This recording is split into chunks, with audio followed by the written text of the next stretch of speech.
দেখেন উনি কি বলেন। পাকিস্তান সেনাবাহিনী সেই যে হত্যাযজ্ঞ করেছিল তার জন্য আজ পর্যন্ত কিন্তু ক্ষমা চায় নাই। গণহত্যা করেছিল, লক্ষ লক্ষ মানুষকে হত্যা করেছিল, তার জন্য পাকিস্তান এখন পর্যন্ত কিন্তু বাংলাদেশের কাছে ক্ষমা প্রার্থনা করে নাই। উনি মনে করেন পাকিস্তান ক্ষমা চায় নাই, অথচ আমরা জানি তিনবার রাষ্ট্রীয়ভাবে পাকিস্তান ক্ষমা চেয়েছে। একবার মন্ত্রী পর্যায়ে, একবার প্রধানমন্ত্রী পর্যায়ে, আরেকবার রাষ্ট্রপতি পর্যায়ে। তো উনি তো বাংলাদেশ সরকারের মন্ত্রী ছিলেন, সেই সময় ওনার মনে হয় নাই যে ওনার পাকিস্তান তো ক্ষমা চায় নাই। এখন কেন বলেন? কারণ ইন্ডিয়া বুঝেছে আমরা তোমার ক্ষমতা এনে দিচ্ছি, এমনি এমনি তো হবে না, খরচাপাতি আছে। আওয়ামী লীগ যে সার্ভিস দিত সেটা দাও। কি সার্ভিস? জাহাপনা। মির্জা ফখরুল কইছে পাকিস্তানকে বাম্বু দিবা, ইন্ডিয়া কইছে, তো উনি বাম্বু দিলেন। আচ্ছা এবার বলেন তো, এই দল পাকিস্তানের সাথে স্বাভাবিক সম্পর্ক করতে পারবে? ইন্ডিয়া যে ফ্যাসিবাদ চালাইলো, কোনোদিন কইছে বিএনপি ইন্ডিয়া ক্ষমা চাইতে? নাকি বলবে জিয়ারে তো খুন করেছে তাই না? এটা কোনোদিন বলিছে? বলে নাই। কিন্তু ইন্ডিয়া আমাদের বন্ধু দেশ বলতে বলতে মুখে ফেনা তুলে ফেলিছে। দেখেন, ভারত আমাদের প্রতিবেশী, সবচেয়ে বড় প্রতিবেশী, আমাদের বন্ধু। আমাদের যুদ্ধের সময় 1971 যুদ্ধের সময় আমাদের সহযোগিতা করেছিল। আমরা ভারতের কাছে সবসময় প্রত্যাশা করি যে ভারত বাংলাদেশের মানুষের পাশে দাঁড়াবে। যাই হোক মির্জা ভাই, আপনি তো বলেন মুক্তিযুদ্ধ করেছেন, এটি সেই সময়ের গল্প শুনবার চাই। মানে কোটি কোটি যুদ্ধ করেছেন, কোটি ট্রেনিং নিছেন, কারা কারা আপনার সহযোদ্ধা ছিল, কবে অস্ত্র জমা দিলেন, কি অস্ত্র ব্যবহার করেছেন, মানে হাউস আছে কেন পাকিস্তানের উপরে যেমন বিলা। আপনি তো মনে লয় যে সখানিক পাকিস্তানি আমি জয় বাংলা করেছেন, না গল্প করবেন হাউস আছে আমার কলে। চুপি চুপি কই মির্জা ভাই, আপনার উপরে না হেবি স্টাডি করেছি। কেন করেছি জানেন? আপনারা বোঝার জন্যে স্টাডি করে পেয়েছি কি জানেন? না খারাপ কিছু কমু না, আপনার লাইফ হিস্ট্রি কিন্তু ইন্টারেস্টিং। আপনি ঢাকা কলেজের ইকোনমিক্সের টিচার হিসেবে ক্যারিয়ার শুরু করেন, শিক্ষকতার ক্যারিয়ার। পরে ঠাকুরগাঁও কলেজে ইকোনমিক্সের অধ্যাপক ছিলেন, খুবই জনপ্রিয় টিচার ছিলেন, ছাত্ররা আপনার ক্লাস করার জন্য উন্মুখ হয়ে থাকতো, মার্শাল্লাহ। আবার অদ্ভুতভাবে আপনি বাংলাদেশ সরকারের পরিদর্শন এবং আয় ব্যয় পরীক্ষণ অধিদপ্তরের একজন অডিটর হিসেবে কাজ করেছেন। এই প্রফেসর হওয়ার পরে শিক্ষা বিভাগে আবার ডিজি আসিলেন। এমন সেলিব্রেটেড শিক্ষকের জীবন চাইরা অডিটর কেন হইলেন? এটা মিলাইতে পারি নাই। তাই আপনার জীবনের গল্প আপনার কাছ থেকে শোনার ইচ্ছা থাকলো, আমার ক্ষুদ্র ভ্রাতার ভগিনীরা আপনাদের কয়ে রাখি, কারো সম্পর্কে জানতে হইলে এভাবে ডিক করবেন, খুঁড়বেন, তারপরে তাই আপনি ভালো তার ডিল করতে পারবেন। যাই হোক, এবার আর এক বিএনপির সিনিয়র নেতারে নিয়ে আলাপ করি, হ্যাঁ, আমির খসরু মাহমুদ। যে সরকার জনগণের ভোটে নির্বাচিত হবে তারা জনগণের কাছে দায়বদ্ধ থাকবে, জবাবদিহি থাকবে। সেটা যেই সরকারই হোক, কোনো মহামানবকে বাংলাদেশের দায়িত্ব দেওয়ার জন্য বাংলাদেশের মানুষ নির্বাচনে, এই বাংলাদেশের মানুষ আন্দোলন সংগ্রাম করে নাই, ত্যাগ স্বীকার করে নাই। আর কোনো মহামানব কোনো দেশের গণতন্ত্রের সমাধান দেবে, তার জন্য বাংলাদেশের জনগণকে অপেক্ষা করতে হবে, এটা বিশ্বাস করার কোনো কারণ নেই। আমির খসরু ভাই উনি কইছে নির্বাচিত সরকার জবাবদিহি করবে জনগণের কাছে, কোনো মহামানবকে ক্ষমতায় বসানোর জন্য বাংলাদেশের মানুষ আন্দোলন সংগ্রাম করে নাই, ত্যাগ স্বীকার করে নাই। উনি ত্যাগ স্বীকার করেছেন, ওটা ত্যাগ স্বীকারটা এটা দেখে আসেন। হ্যাঁ, আমির খসরু ভাই আপনি তো ডিসেন্ট মানুষ, আশা করি আপনি ক্ষমতায় গেলে তো বটেই, ক্ষমতায় যাওয়ার আগেও জবাবদিহিতা করবেন, তাই না? আচ্ছা আমির খসরু ভাই, এই যে হোটেল সেরিনা আপনার ছিল তো না? এখন আপনি কইবেন যে আমি মালিকানা ছেড়ে দিছি, কথা সত্য মানলাম, আপনি মালিকানা ছেড়ে দিচ্ছেন। কয়টা জিনিস বলেন তো, যে জমিটা যার উপরে দাঁড়িয়ে আছে হোটেল সেরিনা, এটা তো চট্টগ্রাম স্টক এক্সচেঞ্জের জমি, তাই না? ওই সময় আপনি চট্টগ্রাম স্টক এক্সচেঞ্জের চেয়ারম্যান ছিলেন, তাই না? তো কী কী হয়েছিল আমি বলি খুশি ভাই, কিছু মনে করেন না, আমার কনফিউশন হয়েছে, কনফিউশন দূর করে দাও আপনার দায়িত্ব। আপনি বিএনপির অতি গুরুত্বপূর্ণ নেতা, আপনি জবাবদিহিতার কথা বলেন, আপনার দলের হাতে রাষ্ট্রের দায়িত্ব যাবেন, আসেন কী কী হয়েছিল দেখি, কোথাও ভুল হইলে ধরে দেন, তাই না? মানুষের ভুল বোঝা ঠিক না আপনারে, তাই না? 1995 থেকে 2001 সাল আপনি তখন, এটা আওয়ামী লীগের আমল, আপনি তখন চট্টগ্রাম স্টক এক্সচেঞ্জের চেয়ারম্যান ছিলেন। এই সময় রাজুক থেকে ঢাকার Banani road number 17 plot number 27 Chattogram stock এক্সচেঞ্জের টাওয়ার নির্মাণের জন্য কেনা হয়, মাশাআল্লাহ। কিন্তু সমস্যাটা হইতেছে ভবিষ্যতে এই জমি আপনার ব্যক্তিগত মালিকানায় পরিণত হবে। কেমনে হবে?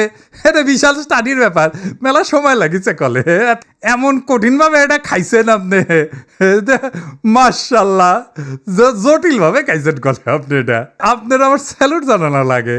যদি এরকম জমি জমার লোভ টোপ থাকলে হইনি না, আমি গেল আপনার ছাত্র হইলাম নি। কি চমৎকার ভাবে যে আপনি খাইছেন এটা। তো জমিটা পাইছেন, রেজিস্ট্রেশন হয়নি এখনো রাজুক থেকে। তো 25শে সেপ্টেম্বর 1999 সালে ৭৪তম বোর্ড মিটিংয়ে চট্টগ্রাম স্টক এক্সচেঞ্জে সিদ্ধান্ত হয় যে প্লটটা ডেভেলপারকে দেবেন। ডেভেলপারটা ঠিক করে ফেলেন, আপনার নাম হচ্ছে গোলাম সারোয়ার। হ্যাঁ, মুশকিলটা হইতেছে উনি আপনার ভগ্নিপতি। তখন প্লটের রেজিস্ট্রেশনই হয় না। রেজিস্ট্রেশন হওয়ার আগে আইনত আপনি ডেভেলপার নিয়োগ দিতেই পারেন না।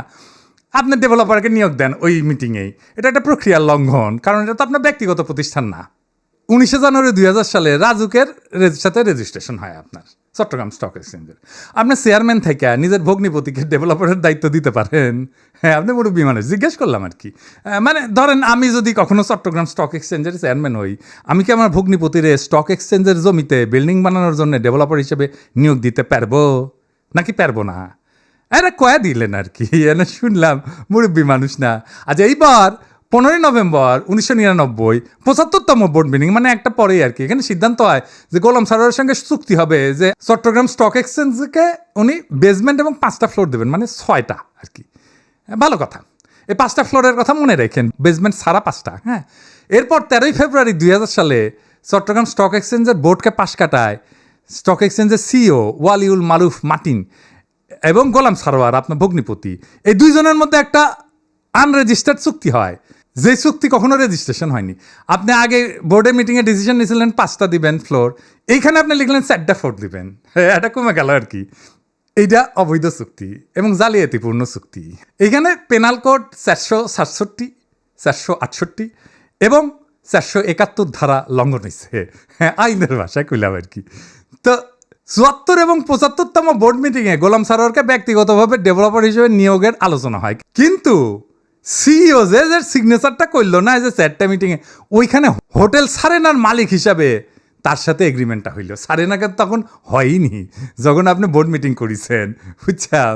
তো এই সিইও ওয়ালিউল মারুফ মার্টিন সে বোর্ড মিটিং উপেক্ষা করে সারিনার সাথে একটা চুক্তি করলো। সে কি পারে? হ্যাঁ, পারে না, তাই না? যাই হোক, স্টক এক্সচেঞ্জের তরফ থেকে আনুষ্ঠানিক বা বৈধভাবে সারিনাকে কোনো দায়িত্ব দেওয়া হয়নি, তাই না? হ্যাঁ, বোর্ডকে পাশ কাটায় যে আপনি সারিনাকে দায়িত্ব দিলেন, এটা আপনি পারেন না। এরপর 23শে মে 2000 সালে গোলাম সারোয়ার মানে আপনার ভগ্নিপতিরে একটা পাওয়ার অফ অ্যাটর্নি দেওয়া হয়, যাতে জমি বন্ধক দেওয়া, আর্থিক ক্ষমতা দেওয়া হয়, কিন্তু ওইটাতে আবার কোনো ফ্লোর বন্টনের উল্লেখ নাই। এই চুক্তিতে বোর্ড অনুমোদনেরও উল্লেখ নাই। 10 জুলাই 2000 সালে আপনি এবং বাদী আপনার স্ত্রী সারিনার 50% শেয়ারের মালিক হয়ে যান, কিনে নেন আর কি। কী টাকা দিচ্ছেন কে জানে। হ্যাঁ, ভগ্নিপতিকে রাস্তা তৈরি করে দিচ্ছেন, এখন নিলেন শেয়ার। 2010 পর্যন্ত হোটেলের মালিকানা ছিল আপনার। এইভাবে প্রাতিষ্ঠানিক সম্পদকে পারিবারিক ব্যবসায় রূপান্তর করে ফেললেন। এটা একটা জ্ঞাত ষড়যন্ত্র, ইংরেজিত কয় ক্রিমিনাল কনস্পিরেসি। ইংরেজিত যেহেতু কইছে, ঠিকই কইছে। হ্যাঁ, 20শে নভেম্বর 2004 সাল রেজিস্ট্রেশন হয় জমিটার গোলাম সারোয়ারের নামে। অদ্ভুত ব্যাপার। তবে দলিলে সম্পূর্ণ ভবনের উল্লেখ নাই, দামে ব্যাপক গড়মিল দেখানো হয়। এটি সরকারকে রাজস্ব ফাঁকি দেওয়া হয়। দলিলে প্রকৃত দাম না দেখানো পেনাল কোডের 420 সিটিং এই ধারার আওতায় পড়ে। এইবার ভবন নির্মিত হয়, আলহামদুলিল্লাহ। জিলাপি টিলাপি খাওয়া হয়, বিলার টিলার দেওয়া হয়। ভবনের অনুমোদন ছিল কত? 15 তলার। আপনি ভবনটা বানাইছেন কত? 20 তলা, 5 তলা এক্সট্রা। 12 হাত কাকুরের 13 হাত বেশি দেখেছি না, সেরকম 15 তলা অনুমোদিত বিল্ডিংয়ের 20 তলা হয়ে যাওয়া দেখলাম আমরা। এটা রাজুকের নিয়ম ভঙ্গ কইরা অবৈধ নির্মাণ, নগর উন্নয়ন আইনের গুরুতর লঙ্ঘন। আর চট্টগ্রাম স্টক এক্সচেঞ্জের 4টা ফ্লোর পরে এটা কমায় 4টা করা হয়েছিল না, সেটা আসলে যে অতিরিক্ত ফ্লোর বানায় দেড়টা থেকে দেওয়া হয়েছে। মানে মাছের তেলে মাছ ভাজিছেন, পুরা বিল্ডিং আর জমিন মালিক হয়ে গেছে আমির খুরশি মাহমুদের পরিবার। বুঝেছাও? মজার এই দারুণ চালাকি কইরা এমন একটা জায়গায় আপনি সম্পদ বানাইলেন, কি ফাইন সিস্টেম কইরা। আচ্ছা, খালেদা জিয়া এতিমখানার টাকা সরান নাই, টাকা ব্যাংকে ছিল, কিন্তু উনি নাকি নিয়ম মানেন নাই, তাই উনারে জেলে নিল হাসিনা। আপনার নামে কেন কোনো মামলা হইল না? আপনি তো বলেন আপনার মালিকানা নাই। মালিকানা ছিল তো ওই সময়, এক সময়, তাই না? ওই মালিকানার কি আপনি নিতে পারেন? আপনি ডিউ ডিলিজেন্স করেছিলেন? করেন নাই। আপনি জানতেন না 15 তলার পারমিশন নিয়ে 20 তলা বানানো হয়েছে? হ্যাঁ, তাও তো শেয়ার কিনেছেন। আপনার তো ডিউ ডিলিজেন্সই ধরা পড়ে যাওয়ার কথা। এই সারিনাতেই তো আপনি আবার ফার্মের বাসায় দান্দিক বোকা চোদাদের নিয়ে মিটিং করেন, কমিউনিস্টদের নিয়ে। ইনভেস্টমেন্ট সামিটের টাইমেও মিটিং করেছিলেন। আপনার কি প্রফেসর ইউনুসকে জবাবদিহিতার কথা বলা মানায়? আমি খুশি ভাই। হ্যাঁ, আগে দেখতাম মানুষ রাজনীতি করতে এসে গরিব হয়, বাংলাদেশে দেখতেছিস খালি সবাই বড় লোক হয়, বড় লোক হয়, বড় লোক হয়, টেকায় খালি টেকা। আমির খুশি ভাই, এটাই সমস্যা কি? সমস্যা হচ্ছে টেকা কামানোর জন্য রাজনীতি যদি কেউ করে, তার মাথার তো খালি টেকা আর ধান্দা ঘুরবি। রাষ্ট্র তো একটা হিউজ রিসোর্স, তাই না? ওই রিসোর্সের মালিকানা নেওয়াটাই কি রাজনীতি? আপনি তো রিক্সাওয়ালা, ঠেলাওয়ালা, গার্মেন্টস শ্রমিক, বাস শ্রমিক, কৃষক, ক্ষেতমজুর, ক্ষুদ্র ব্যবসায়ীর কথা ভাবতে পারবেন না। দল মুরুক্ষ সদাদের পাবেন, আইসা গালাগালি করবে। শীর্ষ নেতারা মেদিনীপুরের ভাষায় কথা বলবে, আর মুরুক্ষ সদাদের আইসা আমার মালওয়ান করবে, গালি দিবে। সব আর্কাইভ করা আছে। ইলেকশনের আগে গালির কোলাস কইরা কোন নেতার সাথে ওই মুরুক্ষ সদা ছবি তুলিছে, সেগুলো দিয়ে এপিসোড বানাবনি। মিলিয়ন মিলিয়ন দেখে দেখবি, ফ্রি ক্যাম্পেইনে করে দিব। আমি কিছু ভাই, আমি তো আমার শেষ হয়নি কথা, এটা কেস স্টাডি লিখেছি আপনার সারিনা কেলেঙ্কারি নিয়া। এই কিচ্ছা একাডেমিয়াতে ঢুকাই দেবো, খালি আওয়াজ দিচ্ছি না, আমার কথাবার্তা হয়ে গেছে কলে ফাইনাল। কেস স্টাডির নাম দিচ্ছি কি জানেন? The hotel Sarina controversy, conflict of interest and abuse of power in Bangladesh. এটা মেলা জায়গাত পড়ানো হবি, এটা কর্পোরেট গভর্নেন্সে পড়ানো হবি, কনফ্লিক্ট অফ ইন্টারেস্টে পড়ানো হবি, ম্যানেজমেন্টে পড়ানো হবি, পলিটিক্যাল সায়েন্সে পড়ানো হবি। কোনটি না, কতগুলো জায়গায়। আরও দিন সাথে যাবি ফাইনাল করার জন্যে, আপনি বিখ্যাত হয়ে যাবেন। কইছিলাম না আমাকে লেরো না, হ্যাঁ কাকে লেরতে কাকে লেরে ফেলেছেন এবার মির্জা আব্বাস ভাই। মির্জা আব্বাসের ভাবিছিলাম কিছু কমু না, এরে ওরে দিয়া মেসেজ পাঠায়, আমি যেন আর কিছু না কই, আমি যেন তারা না ধরি। আবার নিজে তার দলের কর্মীদের লালায় দেয়, কয় নাকি সোজা হয়ে যাব। শুনেন, আপনার ফেসবুক চালান নাকি? চালান, জবাব দেন না কেন? জবাব নাকি ফেসবুকের মধ্যে উল্টাপাল্টা কথা রাখে, জবাব দিয়ে দিয়ে এগুলো সোজা হয়ে যাবে। মিথ্যা কথা বলবেন, অপপ্রচার করবেন, অপকথা বলবেন, কথা বলবেন, কুকথা বলবেন, একটা মানসিক চরিত্র হরণ করবেন, এগুলো কি ভাই? আমরা রাজনীতি ছেড়ে দেবো, আপনারা একটু দেশে আসেন। আপনাদের অনেক জ্ঞান, আপনাদের অনেক বুদ্ধি, আপনাদের জ্ঞান বুদ্ধি আমাদের অনেক প্রয়োজন। আপনারা দয়া করে দেশে আসেন, বুদ্ধি দেন, কথা বলেন, কাজ করেন, মেনে নেব। আমরা রাজনীতি করবো না, আপনারা আসেন না। কয় দেশে আসেন, দেশে আসেন, এই কথাটা আপনার দলের ভারপ্রাপ্ত চেয়ারপারসনরা কইতে পারেন না? আমি কি দেশে গেলে আমরা প্রাইম মিনিস্টার বানাবেন? ভারপ্রাপ্ত চেয়ারম্যানরা তো প্রাইম মিনিস্টার বানাবেন, আমারও তো বানাবেন না। দেশে আমারে ডাকেন কেন? উনারে ডাকেন। কয়দিন আগে কইছিল না সংস্কার করলে ছুঁড়ে ফেলে দিবি, আবার কি কইছে? আমি কখনো কই নাই। 2 দিনে কথা ঘুরে ফেলছে। কে সোজা হয়ে যায় দেখি চাও কে সোজা হয়। হ্যাঁ, দেশে দাগ ইচ্ছে যে ভাবিচ্ছে যে দেশে গেলে দাবরানি দিবি, আমার দাবরানি কেমনে দিবি জানেন? এই যে তার দলের নেতা স্কুল শিক্ষকের কলজা টেনে ছিঁড়ে ফেলাতে চায়, দেখি চাও। টানি ছিঁড়ি ফেলবো, একবারে টানি ছিঁড়ি ফেলবো তোমার। সেনো তুমি, সেনো চলো, তোমার খারাপ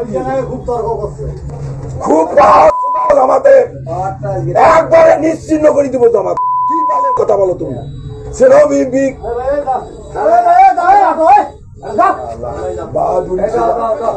তোমার নামে আমি মামলা দেবো।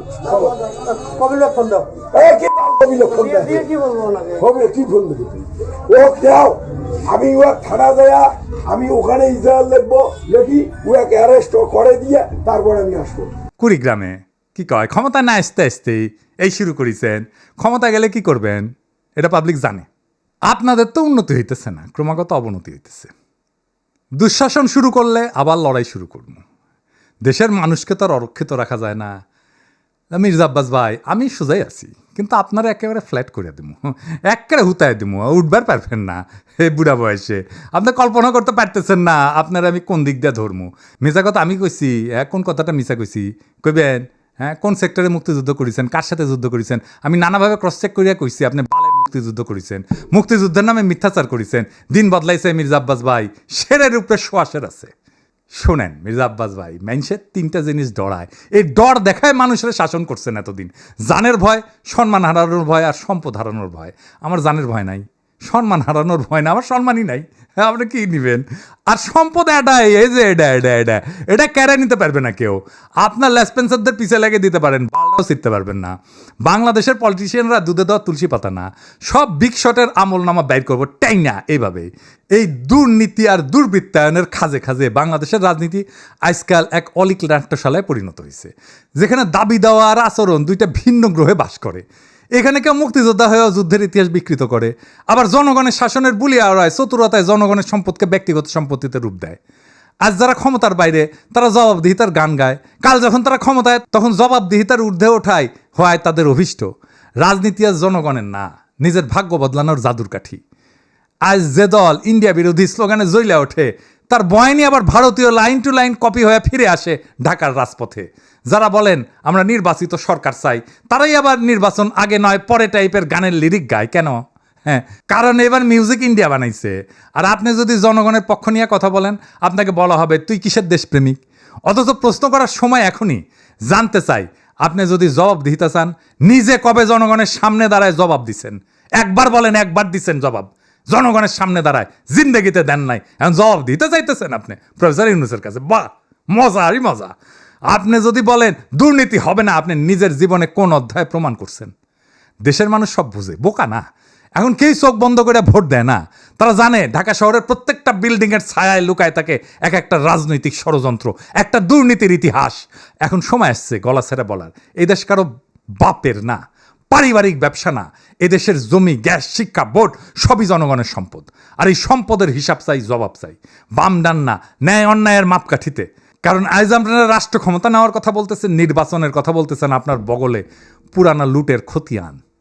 এই বাংলাদেশকে আমরা বদলাবো, বাংলাদেশকে আমরা আমাদের স্বপ্ন দিয়ে সাজাবো, আমাদের বর্ষা বিপ্লবের স্মৃতি দিয়ে ভরাবো। এই দেশ আপনাদের মতো নেতাদের না, এই দেশ প্রত্যেক জনতার, প্রত্যেক নাগরিকের। এই দেশের মালিক আমরাই আমজনতা। আমরা যাচাইব, জনতা যাচাইবে, দেশ সেভাবে চলবে। রাজনৈতিক দলের ইচ্ছার কাছে আমাদের ভাগ্যকে আমরা আর বন্ধক দেব না। ইনকিলাব জিন্দাবাদ।